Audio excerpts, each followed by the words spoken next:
Hello friends, welcome back for another deep learning project in the domain of natural language processing.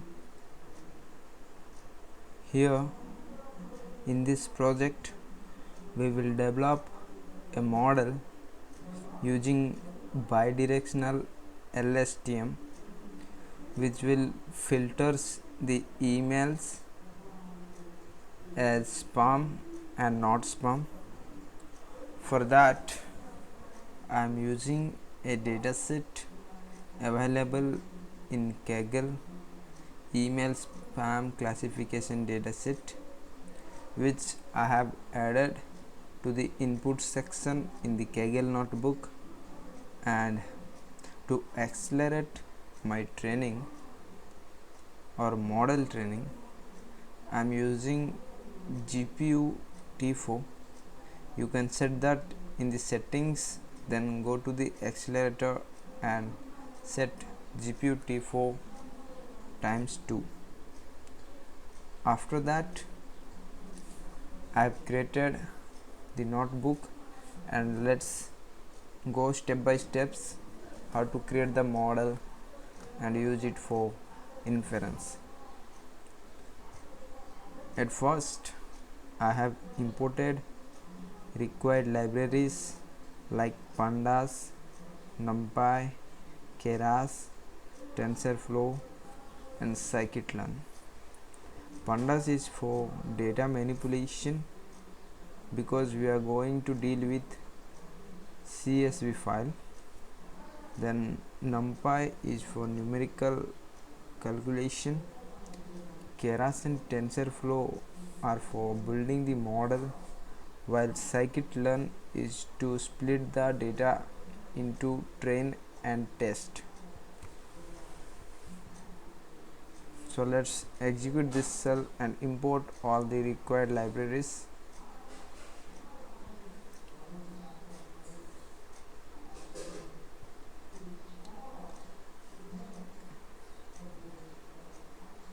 After that I have built a strategy to connect GPU so that we can use the GPU as the accelerator for our training. So to create that strategy I have used mirrored strategy method available in Tensorflow, and then after building the strategy I am showing the number of replicas available in the strategy. So it will return 2 because TPU G4 times 2, that means 2 GPUs are used in this notebook. Let's run this and create the strategy. So you can see number of replicas equals to 2. After that, using the read CSV method, we are loading the CSV file available in the path of Kaggle notebook, that is this. I have copied this file path and pasted over this file path location, or passed it as an argument to read CSV method, and using that I am loading the CSV file as a data frame into the variable df, then showing the first 5 rows of the data frame using the head method. Let's run it.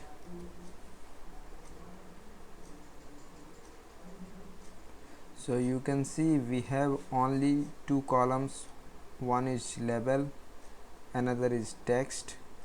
Here in label we have 1 or 0, and in text column we have some texts. So 1 indicates that the text is a spam email, and 0 indicates that this text is not a spam email.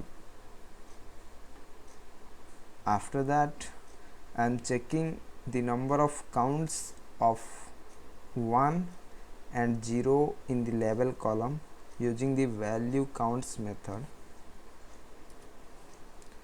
So you can see we have 43,910 number of ones and 39,538 number of zeros. That means we have more number of spam mails and less number of not spam mails. After that, I have splitted the data set into train and test using train test split available in scikit-learn and passed the x, that is text column, and y, that is level column, and test size equal to 0.2. that means 20% of the data will be reserved for validation or test data. Random state equals to 42. This states that whenever we reload the Kaggle notebook or rerun this cell, the similar or same data will be created in xtrain, xtest, ytrain and ytest. That is nothing but it regenerates the same data, and we are checking the shape of xtrain and the shape of ytrain so that the number of elements in xtrain should be equals to number of ytrain. To confirm that, we are going with this shape method. So let's run it.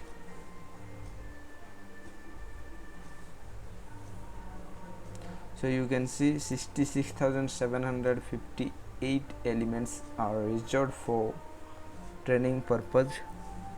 After that, using from tensor slices method, we are creating the data sets, that is nothing but the Tensorflow data sets which will be used for training.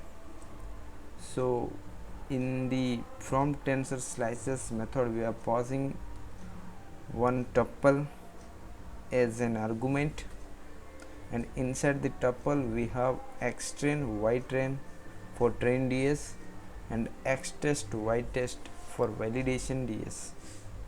So let's run and build the train ds and validation ds. After that, I am taking out one text from train ds and printing that in the notebook. Let's run and see that. So here you can see this is a message or mail available in the text or train ds.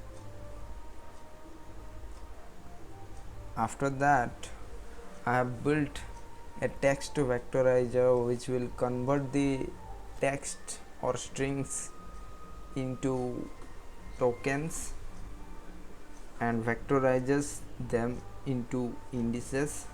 For that, I am using a text vectorization layer where I have passed 3 arguments. The first argument is 3000, that is nothing but the max features which the text vectorization allows for vectorizing. Then using lower and strip punctuation as the standardization, that means the text first it will be lowered, then punctuation will be removed. After that, output sequence length equals to 150, that means whenever it returns the output, the length of each sequence or each vector will contains 150 integers. So let's build this vectorizer,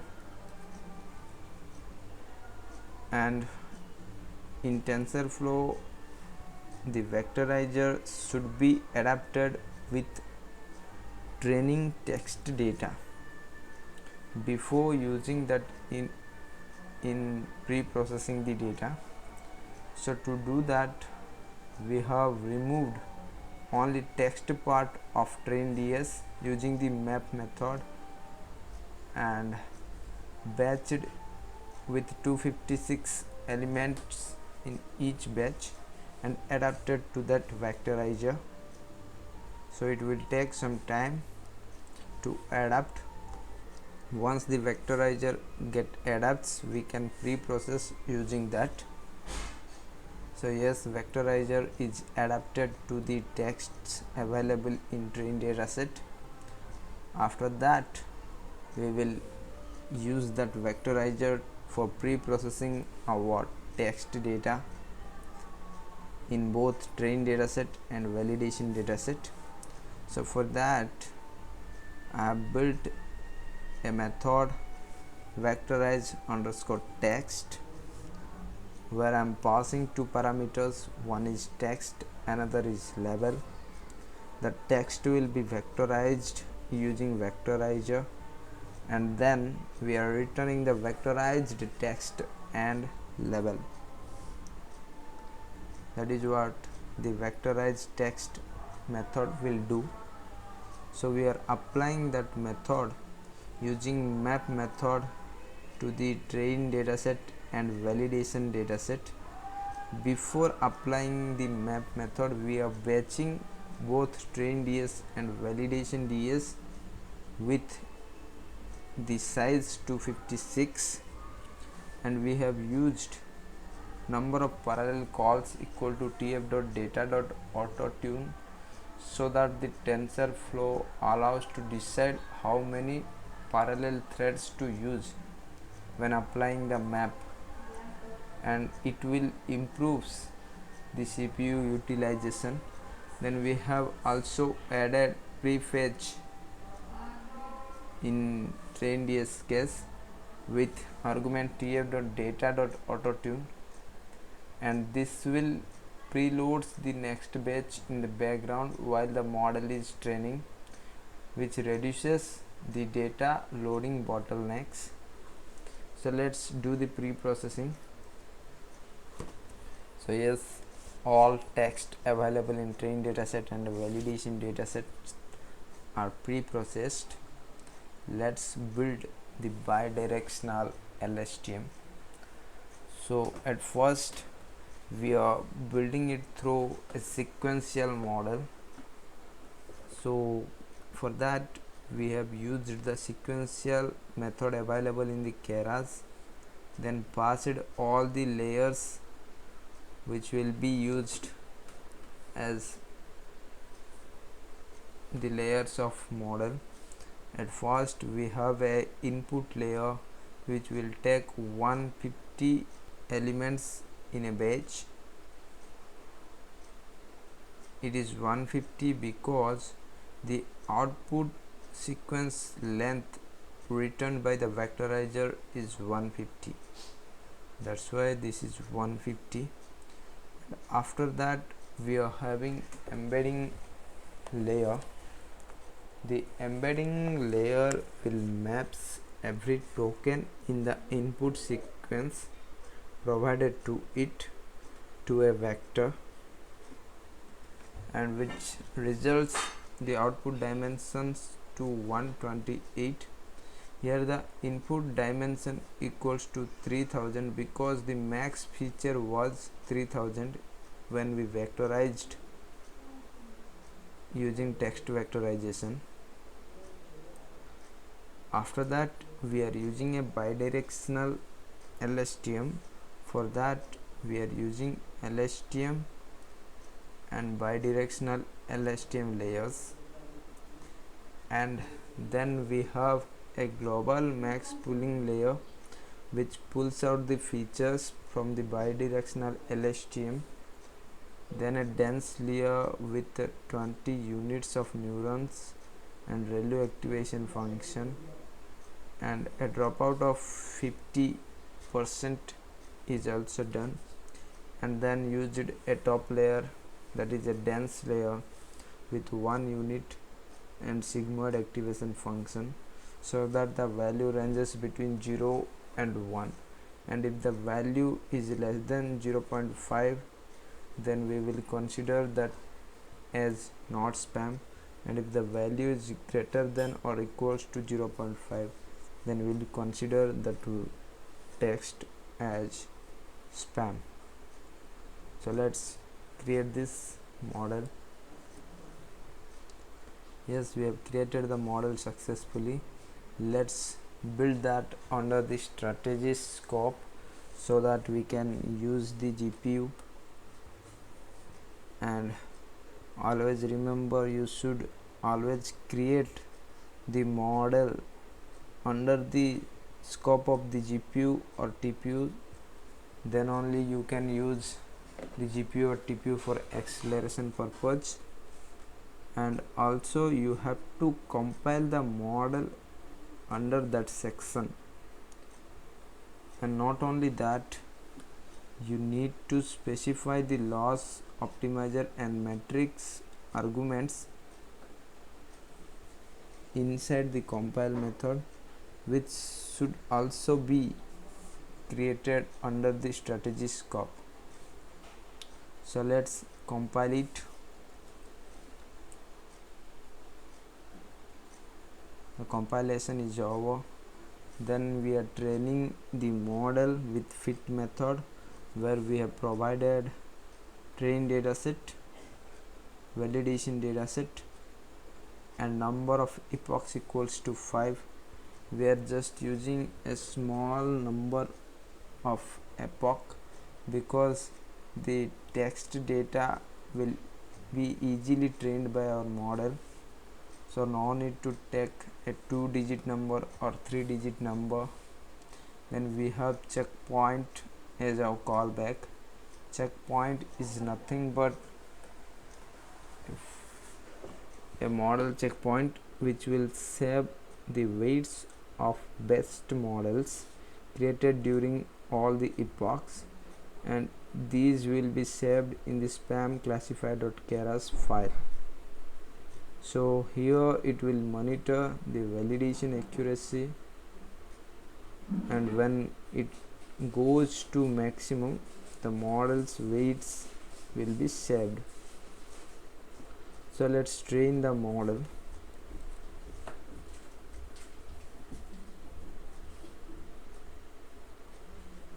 So the model training part is started. Some warning. So you can see we have total 261 batches in the train dataset. So yes, 261 is completed. After the first epoch, we got 85% training accuracy and 98% validation accuracy. Wow, what a miracle. After second epoch, we got 97% training accuracy and 98% validation accuracy. Wow, amazing.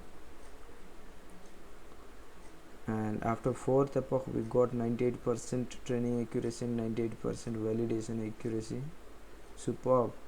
After fifth epoch, we got 99% training accuracy and 98% validation accuracy. Wow, excellent.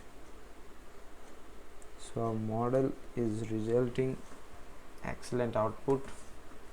So let's evaluate it with validation dataset through evaluate method.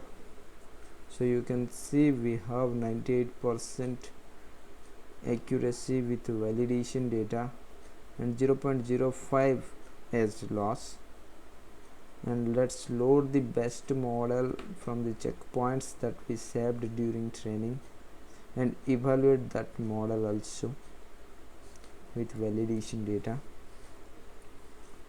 So here you can see the validation accuracy is 98% and the loss is 0.05 to the best model available with us in the checkpoints. And to create the inference model, I have defined a method get inference model, where we will provide string data or strings or text as input. That's why we have the d type equals to string, and which will be vectorized through the vectorizer and saved in the tokens variable. Then we are providing the tokens to the best model we found during training and which is available in checkpoints. Then its outputs and these inputs are used to build the inference model, and which is returned through this get inference model. Let's run this and create the inference model. After that, we need to again compile the inference model under the strategy scope. That's why we have done this. Let's run this and let's check whether our inference model is working properly as expected or not. For that, I'm taking one sample from the data frame and saving that in the text variable, as well as showing that text. So you can see this is a text from the data frame. Let's go for prediction. So we'll pass the text as a constant to the model, which will return as a prediction, and if the prediction is greater than 0.5 we will print spam, and if not we will print not spam. So let's run this. So this text is showing that it is a spam message or spam mail. Let's change the text again. Text is changed. Let's go for prediction. Yes, this is also a spam. Let's change 2-3 times more. Let's go for prediction. It is also spam. Let's change again. It is a not spam. Let's change again. It is a spam. Let's change again. It is spam. Don't think that model is predicting spam to all the messages. We have seen that our model is showing 98% accuracy on validation data. You can try this with the messages available in the email. Let me show you one more thing with the mail from the spam folder. So I'm opening my mail. Let's go to spam and let's go to this spam message. Sorry, this is blocked. Let's go to the spam book.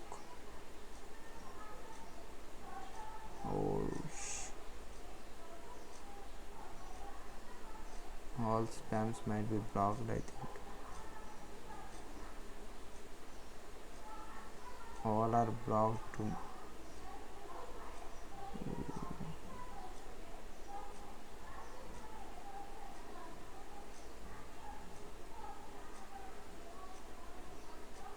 So let's take this text from here and print over here. Okay, right.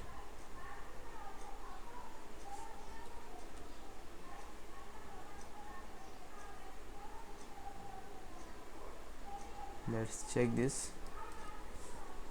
Yes, it is showing spam. Let's go for a message from inbox. Let's go with this.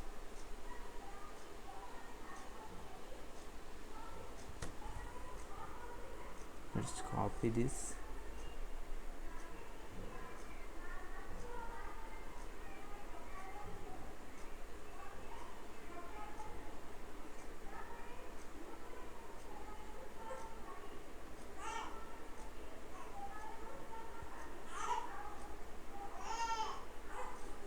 Paste that.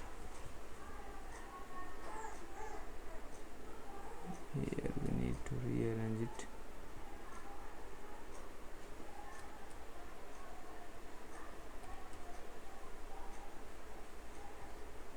Yes, let's predict.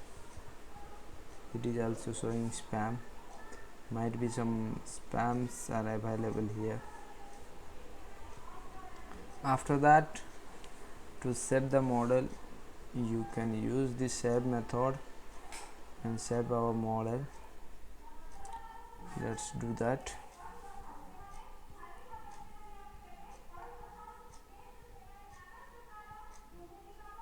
The model is saved successfully,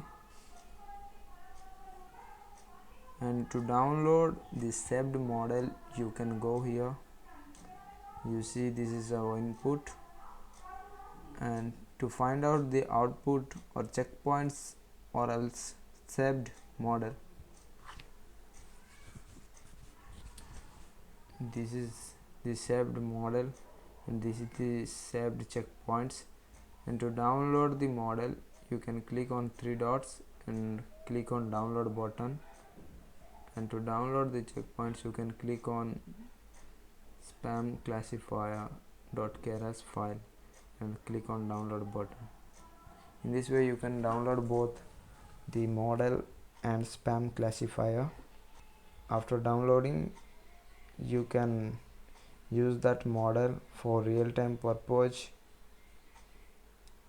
and use that for spam classification. With this I am concluding. Thank you very much. Have a great future. Thanks a lot for listening me patiently.